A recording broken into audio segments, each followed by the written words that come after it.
Schedule copy, paste, and delete. When there are 2 or more LED lights of the same model in the same aquarium, you can use the schedule copy, paste, and delete functions to simplify schedule editing. You can save an existing schedule for later use or apply it to other LED lights logged in on the same phone. Copy schedule after entering the LED light homepage. Tap the menu icon in the upper right corner. Select Copy Schedule. Enter a schedule name, then tap Confirm to complete the process.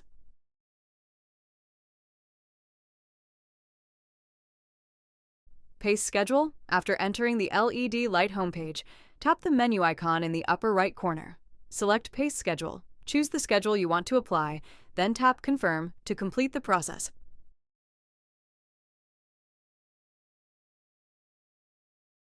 Delete schedule.